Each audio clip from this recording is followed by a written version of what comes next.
Hello বন্ধুরা, তোমাদের সামনে আজকে একটা নতুন রেসিপি নিয়ে আসি। কচুর ফুল দিয়ে নতুন একটা পদ্ধতি, তোমরা ভিডিওটা দেখতে থাকো। এখন দিয়ে দিব সর্ষের তেল কড়াইতে। এখন দিয়ে দিব জিরে সম্বার, তারপরে যে কচুর ফুল, তারপরে যে আগের থেকে বাটা লঙ্কা, আদা, রসুন, পেঁয়াজ। এই যে এখন দিয়ে দিব পেঁয়াজ কুচানো কাটা। একটু ভাজা হয়ে গেলে এখন দিয়ে দিব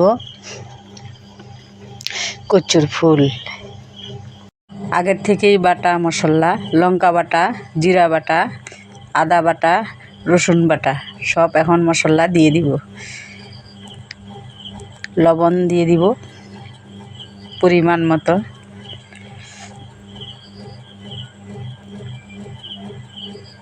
ভালো করে নেড়ে চেড়ে নেব, ভালো করে কষিয়ে।